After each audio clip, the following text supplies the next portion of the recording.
Well, we are starting the new year with headlines that we do not like to see, including that 2022 was a record high for police killings in the United States. And that's what we're talking about today. My name is Brittany Page. This is the Page Perspective. Thank you so much for joining me. Happy New Year. It's 2023. We have some changes that are getting ready to come up. I know that I've received some comments, some messages from you all saying, Brittany, where are you? I know I haven't posted in a while, but I am planning on updating you all on a schedule going forward, what things are going to look like as far as turning on channel memberships and what that will all entail. But we have to move first, and we are in the process of moving right now, moving the studio right now. So we are going to have a different setup. It's going to look different. I want you to prepare yourself for that. But keep the calls coming, the comments coming, the emails. I love hearing from all of you. So many people are so passionate about the most important topics of the day, including what we're talking about today, and that is police violence in America. So according to the Mapping Police Violence Organization, police in the United States killed 1,183 people in 2022, making it the deadliest year for police violence on record since organizations like Mapping Police Violence started tracking the killings in 2013. So let's look at how they actually define police killing. Police killing is defined as a case where a person dies as a result of being shot, beaten, restrained, intentionally hit by a police vehicle, pepper sprayed, tasered, or otherwise harmed by police officers, whether on duty or off duty. So mapping police violence is more comprehensive than, say, the Washington Post, which also tracks police shootings, but only police shootings. So even according to the Washington Post, 2022 was a record year for police shootings. And I don't want us to forget this number, 1,183 people killed by police in 2022. That's an average of more than 3 people per day. That's almost 100 people every month being killed by police in the United States. And let's not forget George Floyd, the man who was murdered by police over an alleged counterfeit $20 bill in May of 2020. You remember when people took to the streets to protest police violence? That happened in 2020. And still in 2022, we're seeing a record number of police killings. And I came across this headline in an article in The Guardian specifically, where they quoted activists, experts, and family members of people that have been killed by the police, including the aunt of Brianna Taylor. You may remember Brianna Taylor was a woman that was killed by police in her home during a botched raid also in 2020. And her aunt, Bianca Austin, was quoted in the Guardian article saying, "It just never stops. There was a movement and an uproar across the globe, and we're still having more killings. What are we doing wrong? It's so disheartening." And this is a good question. I mean, what are we as a society doing wrong? How is this still happening after everything that we've seen? And I would argue that it's because we're giving the police too much power and too much money. We are giving them too much power rather than prioritizing protecting the public and the health and safety of the citizens. We are instead giving them too much power. And I want to look further into these numbers to illustrate the situations where police are actually killing people. So we have in 2022, 132 killings, 11%, were cases in which no offense was alleged. 132 people lost their lives when they weren't even accused of doing something wrong or illegal. I mean, that's where we're starting with this, okay? 98 people total, 8% involved in traffic violations, 207 people, this made up 18% of the killings, were involved in other allegations of non-violent offenses. 93 people, this amounted to 8% that were killed in 2022, were involved in claims of domestic disturbance. 128 people, a person was allegedly seen with a weapon, and only 370 people, or 31% of the total, were involved in a potentially more serious situation with an alleged violent crime. And I want to linger on this number a little bit, this one that specifically focuses on mental health calls. 104 people, or 9% of the total, were mental health or welfare checks. So 104 people were killed by police for a mental health or welfare check. Now, why are the police even responding to these calls?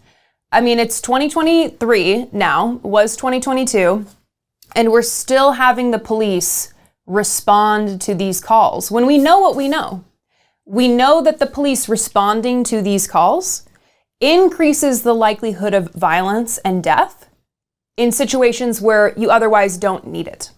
And how do we know? Well, we know because there's crisis response teams in cities across the country. What is a crisis response team? It's typically a team of like a paramedic, a behavioral health clinician, a therapist of some type, a social worker, and typically like a peer counselor, someone who has experienced homelessness or mental health issues or substance use. They go out as a team and they respond to calls that come in through 911 or to the police department that involve mental health, that are non-violent, that you don't need a cop to show up for these things. And they send the crisis response team out to those calls. And these are proving to be very successful teams that do not require police and that can handle these calls in a way that preserves the dignity, the safety of people that are experiencing a mental health crisis or experiencing another crisis that doesn't require the police to be involved. And in fact, in Denver is one place, for example, where this is working. And just last year in Denver, the city council approved a $1.4 million contract for its crisis response team called the STAR program because it's going so well. How well, you might ask? Well, the program, according to this reporting, known as STAR, began 20 months ago with a single van and a two-person team. More than 2,700 calls later, STAR is getting ready to expand to 6 vans and more than a dozen workers. Growth the program's leaders hope will allow the teams to respond to more than 10,000 calls a year. STAR is an example of a program that has worked for those it has had contact with. A councilwoman stated on Monday before the council approved the contract, it is minimizing unnecessary arrests and unnecessary costs, whether that be jail costs or emergency room costs. It has done so far less than 1% of the calls coming into the city that it might be eligible for. It matters that we're scaling it up. And it's important to note that in this case in Denver specifically, with the more than 2,700 calls that have come in that the crisis response team has responded to in lieu of the police, they have not called the police even one time. Over 2,700 calls that the crisis response team in Denver has responded to, and not one time have they had to call the police for backup. And this is typically what you hear from people that are against crisis response teams responding in lieu of the police. They'll say, well, what if something happens? What if there's violence? Well, the difference between the police and crisis response team is that the crisis response team is trained in conflict de-escalation techniques. They're not showing up there with a gun. They're not possibly showing up there to be a tough guy. They're showing up there to offer help and assistance and de-escalate a conflict. And they're trained to do that. First and foremost, that's number one. So going into that, it's going to be a different vibe altogether. And listen, if people cannot be convinced on the moral argument that crisis response teams work, they save lives, they protect the public, maybe they can be convinced on the monetary argument because they also save money. And I'm reading now from a recent article from Housing Matters, an Urban Institute initiative. The Crisis Assistance Helping Out on the Streets program in Eugene, Oregon, dispatches medical and mental health crisis workers instead of law enforcement. After the program began, the police department saved an average of $8.5 million a year during a 3-year span, 2014 to 2017. For communities that have implemented crisis response teams, evidence shows increases in public safety, fewer and lower rates of suicide, and significant drops in the use of emergency departments. And people don't have to die. I would argue that's the most important thing. People don't have to die.